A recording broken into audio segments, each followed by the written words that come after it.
Alam nyo ba na ang cancer ay itinuturing na pangatlong killer disease sa Pilipinas ngayon? Araw-araw, 103 katao ang pinapatay nito. Tinatayang ang cancer ang magiging number 1 killer disease sa Pilipinas sa susunod na 5 taon. Ang survival rate sa Pilipinas ay 50% lamang kumpara sa 70% sa Western countries. Subalit, mas nakakaalarma ang statistics sa mga bata. Sa 8 batang dinadiagnose araw-araw, ay 10% lang ang nakakasurvive.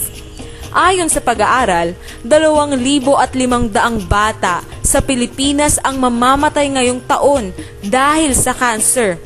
7 kada araw, 1 kada 3 oras. Ang nangungunang klase ng cancer sa mga bata ay ang leukemia. Sunod ay ang lymphoma, sakit sa lymphatic system na may malaking kinalaman sa ating immune system. Pagkatapos ay brain at spinal cancers. Sa mga lalaki naman, ang number 1 killer disease ay ang lung cancer, samantalang breast cancer naman ang sa mga babae. Sa buong mundo, ang breast cancer ay itinuturing na pangunahing killer disease sa mga babaeng may edad 35 hanggang 54 na taong gulang. Humigit kumulang sa 70% ng breast cancer ay nadadiagnose sa mga babaeng hindi kinakitaan ng mga senyales o risk factors at 5% lang ang hereditary o namamana. Ang insidente ng breast cancer ay patuloy na tumataas sa loob ng nakaraang 30 taon at hindi matukoy ng mga eksperto ang sanhi o dahil nito. Sa ngayon, ang Pilipinas ay may pinakamataas na insidente ng breast cancer sa buong Asia. Ang cancer ay totoong nakakaalarma. Nakakalungkot isipin na hanggang ngayon ay hindi pa rin lubos na maipaliwanag kung bakit may mga taong nagkakaroon nito at meron din namang hindi. Pero ayon sa mga pag-aaral, ang free radicals ay may malaking kontribusyon sa pagkakaroon ng cancer. Ang free radical ay isang abnormal oxygen molecule na sumisira sa cells ng ating katawan. Pag ang cells ay nasira, buong organs ng ating katawan ay naaapektuhan. Ito ay pinagmumula ng iba't ibang uri ng sakit gaya ng cancer. Ang free radicals ay maaaring makuha sa pagkain, sa inumin, sa tubig, at sa halos lahat ng lugar. Kaya anuman ang ating gawin ay may panganib sa ating kalusugan dahil sa free radicals. Ang cancer ay di nabubuo sa loob lamang ng isang araw. Ang cancer cells na dulot ng free radicals ay unti-unting dumadami at lumalaki. Inaabot ng 1 taon bago ang isang cancer cell ay maging 12 cells. 6 na taon para maging kasing liit ng isang pencil point at humigit kumulang sa 10 taon bago ito lubusang matuklasan. Kadalasan ito ay natutuklasan kung kailan huli na ang lahat. Sa dami ng free radicals sa ating paligid, anong malay mo? Baka ikaw ay may cancer na rin. Ang pinakamasakit sa lahat, paano kung ang ating anak o ang ating magulang o ang taong mahalaga sa atin ay unti-unti na palang pinapatay ng cancer? Ang pagdurusa dahil sa sakit na cancer ay talagang nakakatakot. Ang halaga ng pagpapagamot o treatment plan ay napakamahal. Ang treatment plan ay nakadepende sa tipo ng cancer at kung anong stage na ito. Ikinukonsidera rin ng mga doktor ang edad at kalagayan ng kalusugan ng pasyente, kung kaya't ang mga treatment plan ay nagkakaiba-iba sa bawat pasyente. Karaniwan sa mga treatment plan ay ang surgery, radiation therapy at chemotherapy. Gaano ba kamahal ang isang cancer treatment plan? Ang isang chemotherapy session humigit kumulang ay nagkakahalaga ng 40,000 pesos, samantalang ang pinakamababang halaga ng radiation therapy ay 2,000 to 5,000 kada session. Kadalasan, mayroong 6 na chemotherapy sessions at 30 radiation therapy sessions ang isang cancer treatment plan. Kung susumahin, gagastos ka ng 150,000 hanggang 240,000 pesos. Hindi pa kasama sa halagang ito ang hospital at professional fees. Subalit mas nakalulungkot na ang success rate ng mga cancer treatment plans na ito ay napakababa lang.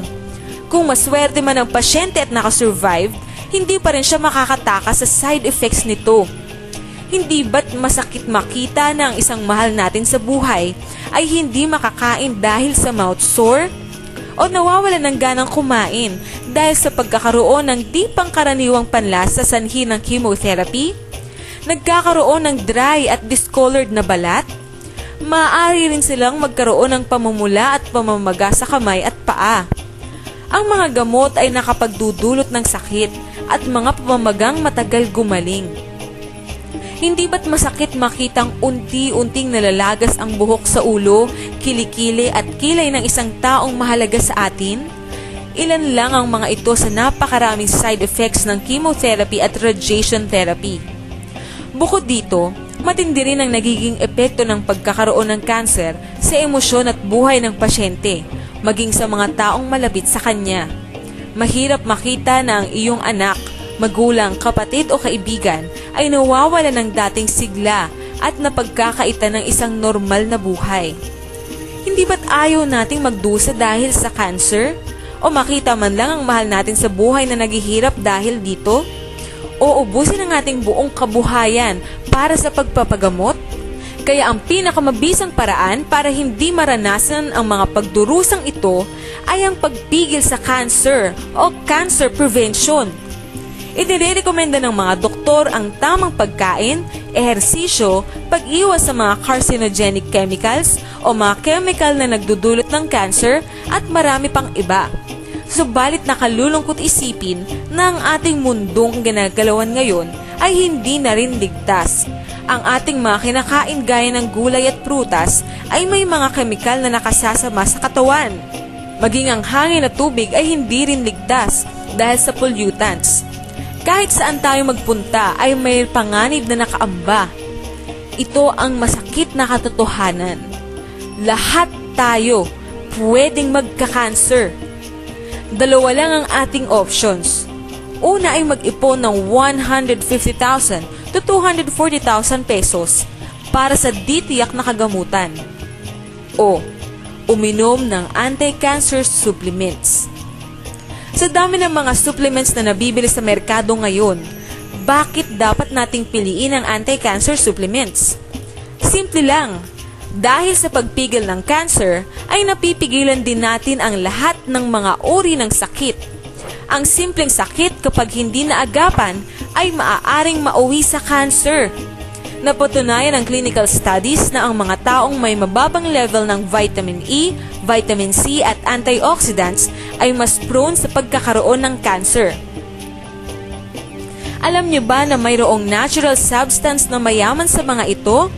Ang oil extract na mula sa grapeseed ay 50 beses na mas mabisa kaysa vitamin E at 20 beses na mas mabisa kaysa vitamin C. Ito ang pinakamabisang antioxidant na panlaban sa free radicals, kaya naman ito ang maituturing na most effective supplement for cancer prevention. Alam nyo ba na ang isang chemotherapy session na nagkakahalaga ng 40,000 pesos ay katumbas na ng 6 na taong supply ng grapeseed oil extract? Sa mababang halaga lamang ay may pang-iwas ka na laban sa cancer.